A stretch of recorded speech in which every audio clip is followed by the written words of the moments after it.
Kim Jong Un नाम तो सुना ही होगा। किम जोंग उन वो शख्सियत है जिसको जियोपॉलिटिक्स के पंडित बहुत गहराई तक समझ नहीं पाते।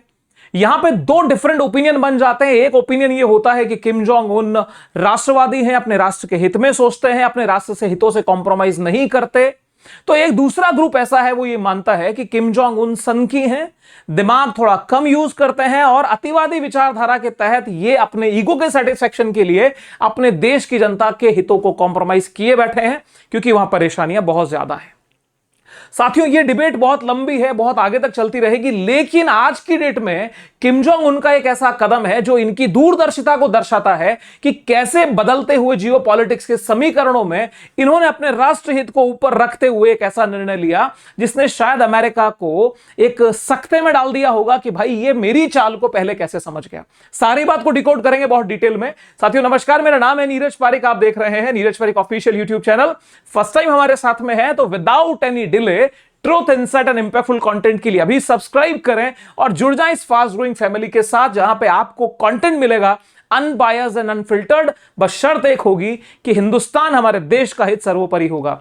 मेरे साथियों, किम जोंग उन जो है, किम जोंग उन एक उस डायनेस्टी, एक तरह से हम कह सकते हैं, उस एक वंश परंपरा का निर्वहन करके नॉर्थ कोरिया के सर्वोच्च नेता बने हैं, जिसको कि इनके पिताजी, इनके दादाजी ने शुरू किया था। साम्यवादी विचारधारा के ये पोषक रहे हैं, जिसको रशिया का सपोर्ट है।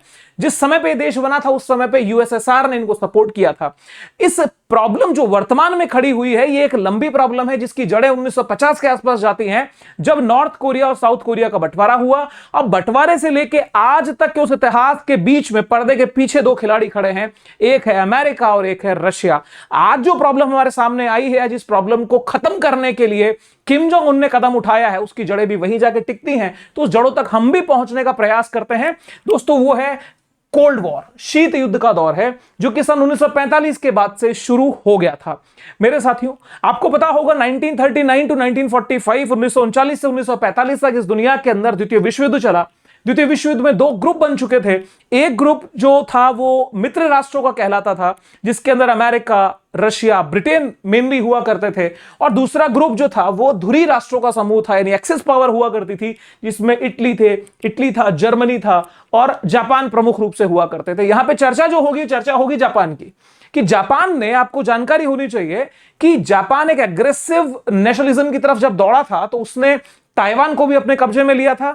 और उस समय तक, यानी द्वितीय विश्व युद्ध के खत्म होने तक, जो कोरियाई प्रायद्वीप है, कोरियाई प्रायद्वीप के ऊपर जापान का कब्जा हुआ करता था। आप इस नक्शे को देखें तो बेहतर समझ में आएगा, बिकॉज जियोपॉलिटिक्स के अंडरस्टैंडिंग के लिए मैप पे कमांड होना बहुत जरूरी है। ध्यान से देखिए, यहां पे चाइना है, ताइवान जो इस तरफ आता है, ताइवान को कब्जे में लिया ही था, हमने आपको पहले चर्चा की है।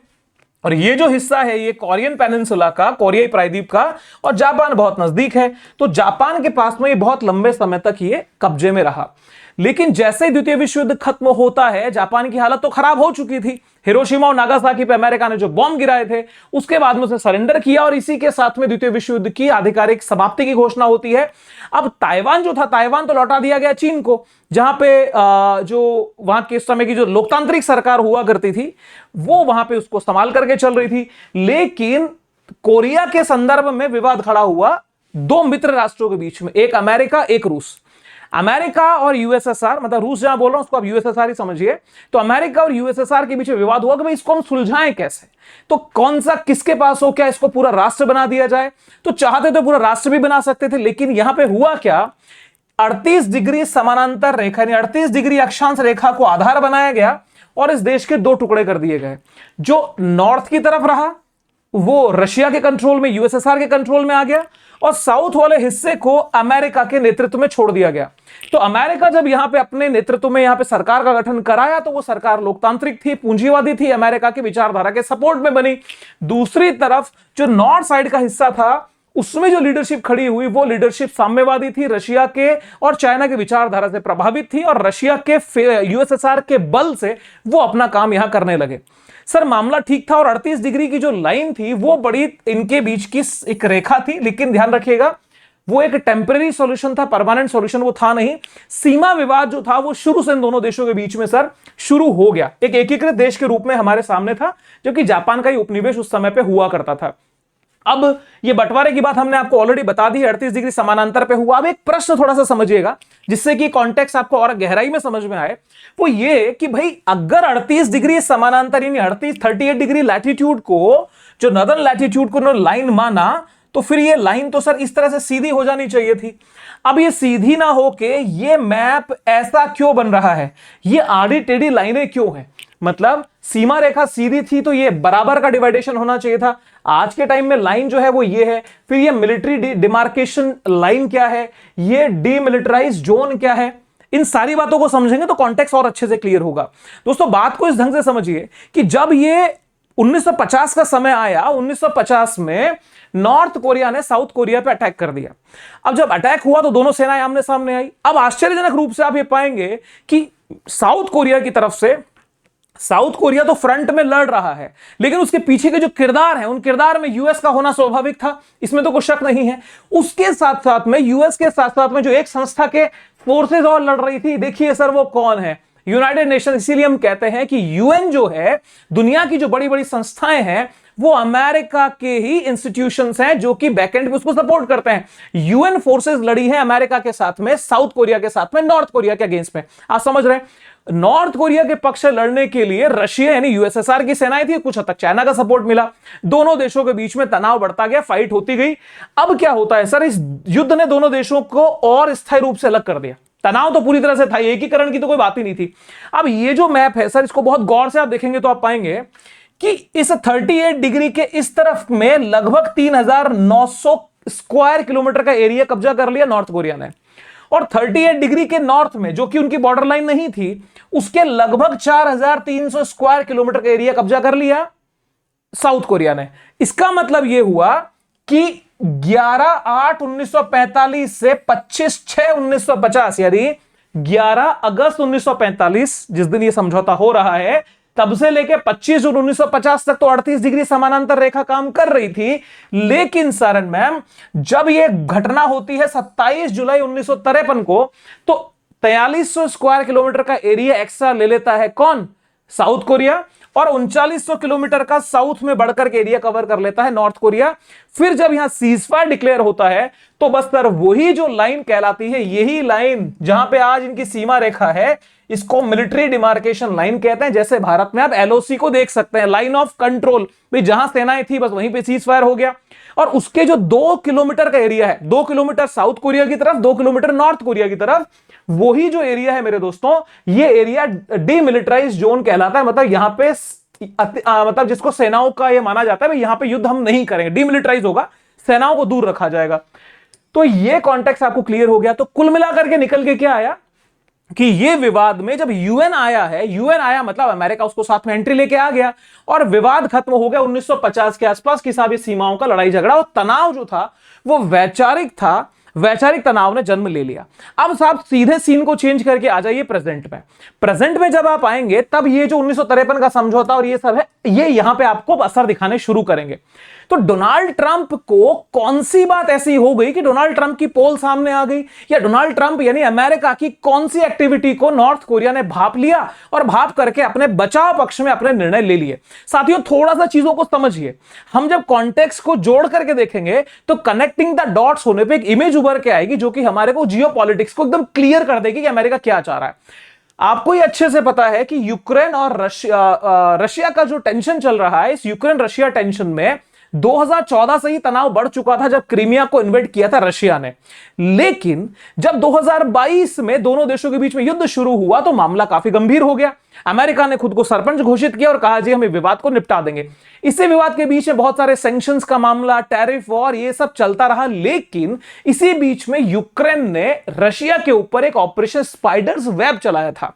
ध्यान से समझिएगा सर, ये ऑपरेशन स्पाइडर्स वेब में क्या हुआ था, रशिया के खुले में रखे हुए 40 के आसपास जो स्ट्रेटेजिक बॉम्बर्स थे यानी बम वर्षक विमान थे, उनको ड्रोन हमले में तबाह कर दिया गया था।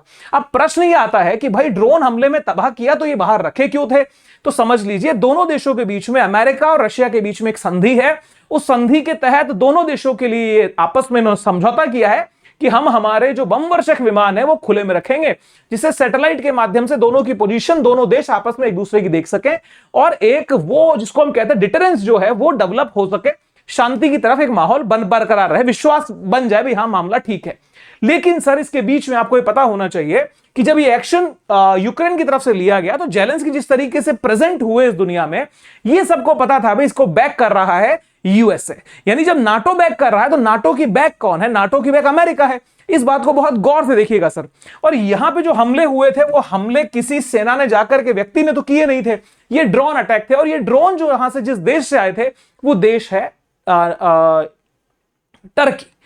टर्की के ड्रोन यूज किए गए और Turkey is a member of NATO, काफी पुराना सदस्य है, लगभग 1952 या 55 के आसपास में वो सदस्य बना था। अब वहां से ये हमले हुए, ड्रोन हमलों का होना और बैक करना रशिया के अगेंस्ट में, बात क्लियर समझ में आई। यहीं पे जब डोनाल्ड ट्रंप ने स्टेटमेंट दिया, ये स्टेटमेंट बड़ा समीचीन होता है, इसको समझना, इसको हम फिर से कोट करेंगे आगे, एक बार इसको देखिए फिर संदर्भ सारा समझ में आएगा। वो लिखते हैं कि हम यूक्रेन को कुछ नए हथियार भेजने जा रहे हैं, हमें ऐसा करना ही होगा, उन्हें खुद की रक्षा करना होगा क्योंकि उन पर भारी हमले हो रहे हैं।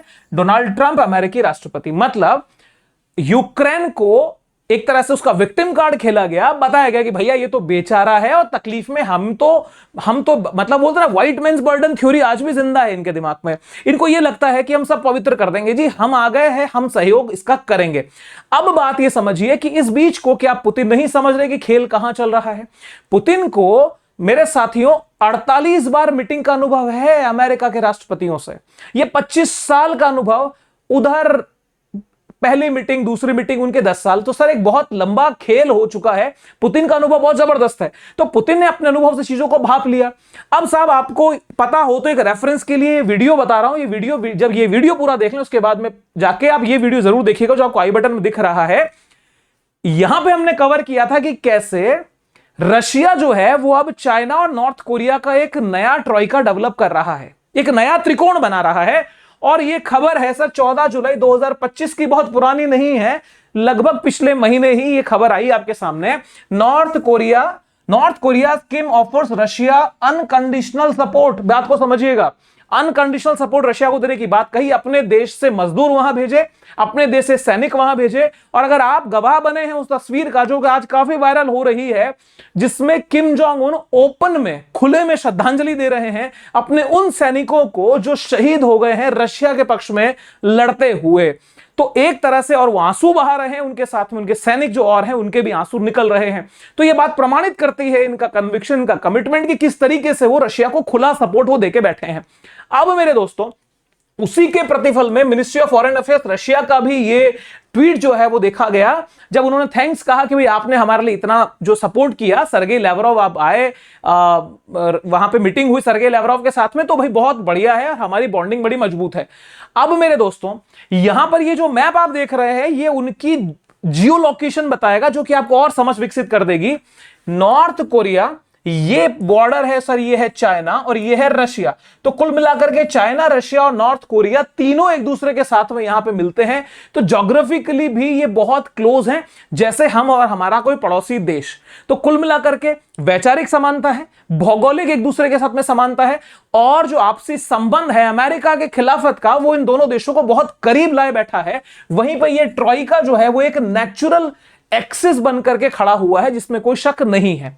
अब मेरे साथियों ये जो ट्रॉइका डेवलप हुआ, इसमें आज जो हम बात करने वाले हैं वो नॉर्थ कोरिया के supreme leader Kim Jong Un की कर रहे हैं।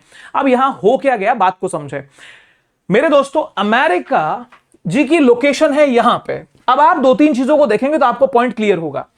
अमेरिका का अगर टारगेट यह है कि पूरी दुनिया पे हमें राज करना है, पूरी दुनिया को हमारे अधीन लेके चलना है, तो उसको पूरे दुनिया के अंदर छोटे छोटे जोन या छोटे छोटे एरियाज में अपनी पॉलिटिक्स को फोकस करना पड़ेगा। अपनी जियो पॉलिटिक्स के लिए वो अलग अलग स्टेप लेगा। आप अगर साउथ अमेरिका के देशों को देखें, बिकॉज मैक्सिको से यहां पर बनती ही नहीं है, मैक्सिको से वो अच्छा संबंध है नहीं। साउथ अमेरिका में जो देश इसके साथ में खड़ा था एक हद तक, वो है ब्राजील। ब्राजील में लूला डी सिल्वा किस तरीके से उसको रिफ्यूट किया वो आप लोगों को पता ही है। अफ्रीका के अंदर कोई बहुत रुचि तो नहीं है, लेकिन यहां पे भी साउथ सूडान और नदन सूडान की फाइट करवा करके अपने हितों को यहां पे इन्होंने साध लिया। इसके बाद में यूरोप का लगभग यह हिस्सा इनकी गुलामी कर ही रहा है, यहां पे बढ़ना चाह रहे हैं, इसलिए ये जो हिस्सा है ये इनकी दूरी से बाहर है। अब आप आइए मिडिल ईस्ट के दौर में। मिडिल ईस्ट में तो मिडिल के अंदर कौन सा एरिया, स्पेशली इजराइल को यहां पे इन्होंने बिठाया है, जो कि इनका एक एजेंट है मिडिल ईस्ट में, वो यहां से इसको कंट्रोल करना चाह रहा है, लेकिन बहुत हद तक वो भी सफल नहीं हो पा रहा। भारत जो इंडो पैसिफिक में इनके साथ था वो तो इनको टाटा बाय बाय कह चुका है। अब मेरे दोस्तों कुछ दिन पहले आपने देखा हो, हमने एक वीडियो बनाया था कि ऑस्ट्रेलिया भी चाइना के साथ में और जापान भी चाइना के साथ में अपने संबंध स्थापित कर रहा है। इसीलिए एंथनी अल्बनीज को कमजोर राष्ट्रपति, कमजोर प्रधानमंत्री का जो तमगा है वो दिया था अभी अमेरिका के नेताओं ने। अब बात को समझिएगा, यहां पर अब अगर सारी चीजें अगर खिलाफत जा रही हैं तो इसके पास में जो एक सहयोगी बचता है केवल एक, वो है साउथ कोरिया। दक्षिण कोरिया उसका साथी है और सियोल से संबंध जो है वो वॉशिंगटन खराब नहीं करना चाहता, बिकॉज जापान स्थिति में नहीं है जो कि उतना मजबूती से उसके साथ में आ जाए, क्योंकि ये अपने ट्रेड रिलेशन चाइना के साथ में डेवलप करना चाहता है। अब बचा ये, तो इसके साथ में संबंध ये आगे बढ़ रहे हैं। अब अमेरिका और साउथ कोरिया के बढ़ते संबंध कहीं ना कहीं तनाव नॉर्थ कोरिया को निश्चित रूप से देंगे। ये वही बात होगी जो अमेरिका के यूक्रेन से बढ़ते हुए संबंधों ने तनाव रशिया को दे दिया था। अब बात को समझे सर, अब हो क्या गया उस घटना पे आते हैं सर। 23 अगस्त 2025, ये आज ही की तारीख, कल की तारीख है। उत्तर कोरिया ने 2 नई एयर डिफेंस मिसाइल, यानी जमीन पर हवा में मार करने वाली जो मिसाइल उनका टेस्ट कर लिया। मतलब ड्रोन अटैक से बचने के लिए एक जबरदस्त मिसाइल जो है वो टेस्ट किया, जिसके अंदर जो लीडर है वो खुद मौजूद रहे। और ऐसा अगर आपने अक्सर ही देखा होगा कि अपने देश की बहुत सारी एक्टिविटीज में इनके वीडियोस आते हैं, खुद इन्वॉल्व होते हैं। अब मेरे दोस्तों ये फास्ट रेस्पॉन्स वाली मिसाइलें हैं, क्रूज मिसाइल और ड्रोन मिसाइल की जैसी नई चुनौतियों को गिराने के लिए बनाई है। मतलब यह हुआ कि जिस फ्रंट पे आज तक नॉर्थ कोरिया कमजोर था, इनके पास क्रूज मिसाइल लगभग सब कुछ है, लेकिन जो एक एयर डिफेंस सिस्टम से ये लोग बचे हुए थे वो मिसाइल सिस्टम इनके पास में नहीं था। तो मिसाइलों का टेस्ट मेरे दोस्तों इन्होंने किया है। अब ये उत्तर कोरिया ये दिखाना चाहता है कि उसके पास अब सिर्फ बैलिस्टिक मिसाइलें ही नहीं बल्कि आकाश की सुरक्षा के लिए भी मजबूत हथियार हैं। तो इससे ये क्या सिद्ध हुआ सर? इससे कुछ चीजें सिद्ध हो रही हैं। पहली चीज ये हो रही है कि ये टाइमिंग महत्वपूर्ण क्यों है। ध्यान रखिएगा, एक उल्ची फ्रीडम शील्ड नाम की एक युद्ध अभ्यास है, एक मिलिट्री एक्सरसाइज है, उल्ची फ्रीडम शील्ड। ये 18 से 28 अगस्त 2025 के बीच में चल रही है अमेरिका और साउथ कोरिया के बीच में। तो अमेरिका और साउथ कोरिया के बीच में होती है मिलिट्री एक्सरसाइज अभी के समय पे। तो क्या यह नॉर्थ कोरिया को संकेत नहीं है? क्योंकि जब वो यूक्रेन के केस में जाकर के वहां पे इंस्टेबिलिटी क्रिएट करवा सकते हैं, तो क्या गारंटी है कि नॉर्थ कोरिया की सॉवरिटी पे क्वेश्चन मार्क नहीं लगेगा? और अपने देश की सुरक्षा में कदम उठाना, बिना किसी देश पे हमला किए खुद को मजबूत करना सर गुनाह तो है नहीं। यह समझदारी दिखा करके अमेरिका के इस चाल को पहले ही एडवांस में भाप लिया और अपने आप को मजबूत करने की तैयारी इन्होंने शुरू कर दी। मैंने कहा था ये कोटेशन फिर से आपको दिखाऊंगा, आपको कोट करना पड़ेगा। दोबारा देखिए उन्होंने क्या कहा, उन्हें खुद की रक्षा करना होगा, इसलिए हम क्या भेज रहे हैं उनको? नए हथियार भेज रहे हैं। तो शायद संकेत संभावना इस बात की है कि अमेरिका साउथ कोरिया को कुछ विशेष हथियार वहां पे सप्लाई कर रहा है, जिसको लेकर के भय या तनाव यहां पे है। क्योंकि कुछ दिन पहले ये जो डीमिलिटराइज जोन है उसके अंदर साउथ कोरिया की तरफ से फायरिंग हुई थी। उसी को नॉर्थ कोरिया ने कहा था कि भैया ये उकसावे वाली कार्रवाई है, आप मत करिए। उसी के बीच में ये युद्धाभ्यास का होना, और युद्धाभ्यास के साथ साथ में एक और चीज हुई है जिसकी चर्चा मैं आपसे करने वाला हूं। पहले आप ये देखिए कि भाई क्या इस मामले में कोई रूस की भूमिका भी है? मेरे साथियों, रूस की भूमिका निश्चित रूप से, इसमें कोई शक नहीं है। पहली चीज तो ये कि जिस समय पे अनकंडीशनल सपोर्ट की बात आ गई तो वहां बचा क्या? और उसके इंटरेस्टिंग बात 2024 की है, जब रशिया और नॉर्थ कोरिया ने कॉम्प्रिहेंसिव स्ट्रेटेजिक पार्टनरशिप ट्रीटी पे साइन किए। मेरे दोस्तों, ये वही स्ट्रेटेजिक पार्टनरशिप ट्रीटी है जिसने भारत को अमेरिका से बचाया था। जी हां, बचाया था, क्योंकि वहां पे जब अमेरिका का नौसेना का बेड़ा भारत के ऊपर हावी होने आ रहा था, जब हम बांग्लादेश को आजाद करा रहे थे, तो भारत की रक्षा से उसी समय पे भारत की प्रधानमंत्री, जिनकी दूरदर्शिता का परिणाम आज एक मजबूत देश हमारे से दोस्ती करके बैठा है, जिसका एक मजबूत बल हमें प्राप्त है, इंदिरा गांधी जी के कार्यकाल में हुई वो संधि है, वही संधि है जो 2024 में रशिया और नॉर्थ कोरिया ने भी कर ली है। तो ऐसी स्थिति के अंदर आपको लगता है कि रशिया उसका साथ छोड़ेगा? किसी कीमत पे नहीं छोड़ेगा। तो यहां पे इसमें कोई शक नहीं है कि रूस से मिला ज्ञान और उपकरण, क्योंकि अनुभव रूस का है, और टेक्नोलॉजी निश्चित रूप से, क्योंकि ये मान के चलिए अमेरिका का सामना करने की हिम्मत नॉर्थ कोरिया में बिना रशिया और चाइना के बल के हो ही नहीं सकती। ये वैसा ही है जैसा यूक्रेन की औकात रशिया से फाइट करने की बिना नाटो और अमेरिका के बल से नहीं हो सकती। आपका क्या कहना है? कमेंट बॉक्स ओपन है सर, प्लीज बताइएगा। तो कुल मिलाकर के सपोर्ट यहां पे चल रहा है। अब यहां पे देखिएगा कि उत्तर कोरिया का मिसाइल टेस्ट रूस का इनडायरेक्ट गेम है क्या? आप इस इमेज को बहुत गौर से देखो, ठीक है सर। इसमें बहुत सी बातें छिपी हैं जो आपको स्पष्ट करेंगी। अभी कुछ ही दिन पहले यात्रा करते हैं व्लादिमीर पुतिन, कहां की? नॉर्थ कोरिया की। तो जो नॉर्थ कोरिया पहुंचते हैं उनका वेलकम किया जाता है, ये ऑफिशियल सेरेमनीज होती है, सब जगह होती है। सर यहां पे एक इंटरेस्टिंग बात, अगर आप इन तस्वीर पे फोकस कर रहे हैं तो आपकी समझदारी को नमस्कार है। समझ जाइए यहां हुआ क्या है। नॉर्थ कोरिया की कभी चित्र पिक्चर आपने कभी देखे होंगे, बहुत कम उपलब्ध होते हैं, लेकिन जो भी होते हैं उनके अंदर वहां के सुप्रीम लीडर्स के ही चित्र बड़े रूप में लगाए जाते हैं, दूसरे ग्लोबल लीडर के नहीं। जब वहां पे रशिया के राष्ट्रपति व्लादिमीर पुतिन की फोटो लगाई गई है, किम जोंग उनके पैरेलल, उनके बराबर, तब आप सोच के देखिए कि वहां पे दोनों की बॉन्डिंग या आपसी समझ का स्तर क्या होगा। वो सम्मान को क्या रूस नहीं समझ रहा? अब यहां पे सर हुआ क्या है, ली जे म्यांग, ये ली जे म्यांग को भी देख लो। मतलब ये माहौल है, रशिया का सपोर्ट चल रहा है। अब क्या है कि दूसरी चीज ये कि मिलिट्री एक्सरसाइज तो चल रही है। ली जे म्यांग जो कि नए नए अभी राष्ट्रपति बने हैं साउथ कोरिया के, वो अपनी यात्रा पर जाने वाले हैं डोनाल्ड ट्रंप से मिलने के लिए कल। अब वो जो यात्रा हो रही है, उस यात्रा के एक दिन पहले कि भाई एक तरफ से यूक्रेन का माहौल है, यूक्रेन में अमेरिका का जो पैर फंसाया अमेरिका ने, माहौल बनाया अमेरिका ने, उससे उसका पूरा रंग निकल के बाहर आ गया कि भाई अंदर से कितने धुले हैं। दूसरी चीज, मिलिट्री एक्सरसाइज उसी समय पे हो रही है, उसी समय पे राष्ट्रपति वहां जा रहे हैं, और कुछ इनपुट्स इस तरह के हैं कि रशिया को कंट्रोल करने के लिए अब यहां पे नया शिकार नॉर्थ कोरिया को बनाया जा सकता है, क्योंकि इंडिया के अगेंस्ट मिलिट्री एक्सरसाइज या मिलिट्री एक्शन करने की औकात नहीं है। तो आप इकोनॉमिक सैंक्शंस लगा के परेशान कर रहे हो। रशिया को कंट्रोल करने की कोशिश है। नॉर्थ कोरिया के ऊपर इकोनॉमिक सैंक्शंस तो पहले से लगे हुए हैं, लेकिन कमिटमेंट वो का वो है। इवन जितना दबाव बढ़ा है उतना आंच, उसकी गर्मी और बढ़कर के अमेरिका को तपन दे रही है। अब यहां पे कुछ बड़े होने के संकेत के बचाव में नॉर्थ कोरिया ने निर्णय ले लिया है। अब मेरे दोस्तों, समझने वाली बात यह है कि यूएस साउथ कोरिया की ड्रिल चल रही है, ट्रंप और ली जे म्यांग की समिट होने वाली है, रूस और उत्तर कोरिया ने 2024 में स्ट्रेटेजिक पार्टनरशिप ट्रीटी पे साइन कर लिए, सिक्योरिटी कॉपरेशन जिसमें शामिल होता है। तो कुल मिलाकर के कयास अनुमान ये है, आपकी सहमति का सर या असहमति का जो कमेंट है वो दीजिएगा, कि रूस ने उत्तर कोरिया को टेक्नोलॉजी और आत्मविश्वास दोनों दिए हैं। आत्मविश्वास तो दिया ही है कि भाई हमारा अनुभव लो, आत्मविश्वास और टेक्नोलॉजी भी लो। टेस्ट करके अमेरिका और उसके एशियाई पार्टनर्स दक्षिण कोरिया और जापान पर यह दबाव डलवाया, तो यह बिल्कुल संभव है कि रूस की अप्रत्यक्ष चाल प्रॉक्सी सिग्नल हो कि तुम हमें यूरोप में दबा रहे हो, हम तुम्हें एशिया में उलझाएंगे। और भारत के कॉन्टेक्स्ट में वो ऐसा सिद्ध कर भी चुका है, जिसका फायदा अल्टीमेटली भारत को होना निश्चित है और होना शुरू हो चुका है। तो सरन मैम, यहां पे विजेता तो गेम जीत चुका है, गेम होने से पहले गेम को जीता जा चुका है, क्योंकि अनुभव थे।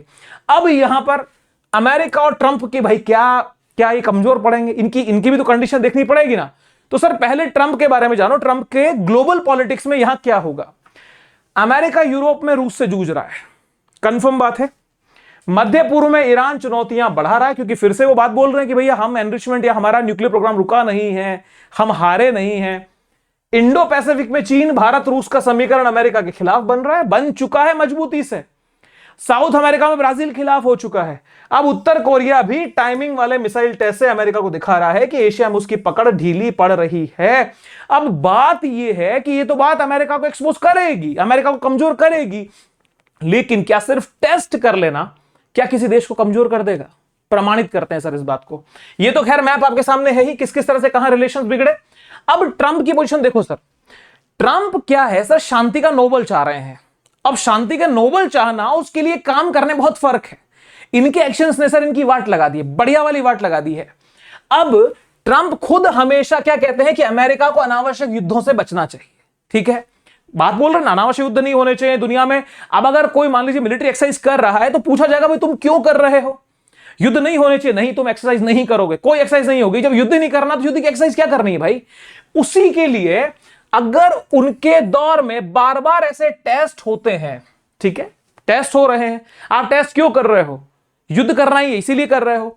तो टेस्ट होते उनकी छवि क्या बनेगी कि भैया वो दबाव में आ गए। तो कुल मिला करके इमेज गिरने का काम। दूसरी चीज, दक्षिण कोरिया जैसे सहयोगी भी सोचेगा कि यार वाकई में ट्रंप हमें सुरक्षा दे पाएगा क्या, क्योंकि जो हाल वो घुमा फिरा करके बोलते रहा कि 99 के फेर में फंसा दिया है यूक्रेन को, कभी आ जा कभी वापस जा, कभी आ जा कभी वापस जा, आयाराम गयाराम कर दिया इसको। तो बेचारा ये भी कंफ्यूजन में आएगा और इससे ट्रंप की स्ट्रॉन्ग लीडर वाली छवि को धक्का लग सकता है, खासकर चुनाव में और घरेलू राजनीति के अंदर भी। अब खैर चुनावों से मतलब ही नहीं है, ये तो गंगा नहाए हो गए, दूसरी बार राष्ट्रपति है, तीसरी बार बनने का ऑप्शन नहीं है जब तक संविधान संशोधन ना हो, जिसकी संभावना ना के बराबर है। तो मेरे साथियों, ये जो फाइट चली है कंट्रोल करने की, जिसको अगर आप व्यक्ति को हटा दें तो विचारधारा का युद्ध जो ये 1945 के समय से ही चल रहा है और आज 2025 में हम खड़े हैं, जबकि अमेरिका जीत का जश्न 1990 के दशक में मना चुका है कि वाजी यूएसएसआर कोलैप्स हो गया, यूनिपोलरिटी आ गई, एक ध्रुवीय विश्व व्यवस्था बन चुकी है, हम यहां के राजा हैं, हम यहां के सरदार हैं। तो सर ये इसका भ्रम जो है उसकी हवा पूरी तरह से निकल चुकी है, क्योंकि कमजोर पड़ता ट्रंप मतलब कमजोर पड़ता अमेरिका। इसकी बधाइयां आप सभी को इसलिए है कि यदि अमेरिका कमजोर पड़ेगा इसका मतलब इसका डॉलर कमजोर पड़ेगा, डॉलर कमजोर पड़ेगा, दुनिया की आर्थिक निर्भरताएं अमेरिका पे कम होंगी, निर्भरताएं कम होगी तो इसकी जो मोनोपोली है जिसकी दुनिया परेशान है, दुनिया उससे बाहर निकलेगी, दुनिया मल्टीपोलराइज होगी, इकोनॉमिक्स के अर्थव्यवस्था के इकोनॉमी के अलग अलग सेंटर बनेंगे, जिससे दुनिया का भला होगा। और ये लोकतंत्र का ढोंग करने वाले तानाशाह एक उस वास्तविक व्यक्ति के लिए जो राष्ट्र के हित में खड़ा है, उनकी इंटरनल पॉलिटिक्स क्या है उससे हमें कंसर्न नहीं है, हम जियो पॉलिटिक्स में बात कर रहे हैं। उसकी पॉलिटिक्स इंटरनल साइड में एक डिफरेंट डिस्कशन का टॉपिक है, वो मानवाधिकार के इशू है या कुछ है, लेकिन जियो पॉलिटिक्स में इतना गंदा गेम तो कोई देश नहीं खेल रहा। शांति का नोबल हो सकता है मिल जाए, जिस दिन मिल जाएगा उस दिन शांति के नोबल पुरस्कार के भाई सम्मान की भी इज्जत सर नहीं रह जाएगी। एक कहावत होती है कि भैंस की कीमत उसके खूंटे से होती है, मतलब जिस जगह भैंस बंधी है तो भैंस की कीमत क्या था, मालिक बड़े आदमी के घर भैंस बंधी है उसकी कीमत कुछ और होती है, और हम जिस साधारण आदमी के घर भैंस बंधी है तो है उसकी क्या ही कीमत होगी। तो कुल मिला करके इनके पास अगर शांति का पुरस्कार जाता है तो नोबेल पीस प्राइज की वैल्यू, उसकी इज्जत, उसकी इमेज पे डेंट लगेगा, घटेगी। आगे देखिए सर होता है क्या, एक बात जरूर है, हो सकता है मिल जाए, लेकिन जो मेक अमेरिका ग्रेट अगेन है सर वो नहीं होगा, ये मेक अमेरिका अलोन बनेगा, इसमें कोई शक नहीं है। और जो हमारा परमानेंट एक लास्ट पिक्चर होती ही है अमेरिका के कॉन्टेक्स्ट में, आप भी सोचते होंगे बार बार यही क्यों सर लगाना पड़ता है, बिकॉज यूनिपोलैरिटी का खत्म होना दुनिया के लिए, दुनिया के हित में बेहतर है। आपके विचारों का स्वागत रहेगा। ये वीडियो कैसा लगा, एनालिसिस कैसा लगा, उत्साह बढ़ाना चाहें तो सब्सक्राइब जरूर करें, दोस्तों के साथ में शेयर करें। और हां एक बात मेरी और जरूर सुनिए, इन सारी चर्चाओं के बीच में कुछ भी अनबायस्ड, यहां पे कोई बायसनेस कुछ नहीं है। हर चीज हमने ये सोची है कि न्यूट्रल अप्रोच में चला जाए, लेकिन हम न्यूट्रल अप्रोच में रह करके अगर कोई बात ऐसी हो कि जब लगे कि यार वो व्यक्ति, वो देश जो हिंदुस्तान के खिलाफ है, उसके पक्ष में हम कैसे बोल जाएं सर, जमीर गवाही नहीं करता सर, नहीं बोल सकते। अमेरिका जिस दिन हिंदुस्तान जिंदाबाद के नारे लगाता या भारत के साथ खड़ा होता मजबूती से जैसे रशिया खड़ा है, तो हमें कोई निजी चिड़, निजी दुश्मनी नहीं है, लेकिन हिंदुस्तान का हित जहां कॉम्प्रोमाइज होगा, हमारी जबान तो सर एकदम कैची की जैसे चलेगी और काट डालेंगे सर, छोड़ने वाले तो नहीं है। दुनिया कुछ बोलते हैं हमारे को, भाई ये तो हमेशा अमेरिका को गालियां ही देता रहता, मैं गालियां देता हूं अमेरिका को, अमेरिका ने जो धज्जियां उड़ाई इस देश का मान सम्मान को गिरवी रख दिया, उसमें इन लोगों को शर्म नहीं आती। मेरे कमेंट में इन लोगों को बुरा लगता है, मैं जो बोलता हूं उनको बुरा लगता है, तो लगे तो भैया लगो, जले तुम्हारी तो मार्केट में जाओ और बर्नौल लगाओ, मेरे कमेंट रुकने वाले नहीं है साथियों। फिर मिलूंगा किसी और वीडियो में, तब तक के लिए नमस्कार आप सभी को, stay happy, stay safe, wish you very happy learning, जय हिंद, बाय बाय।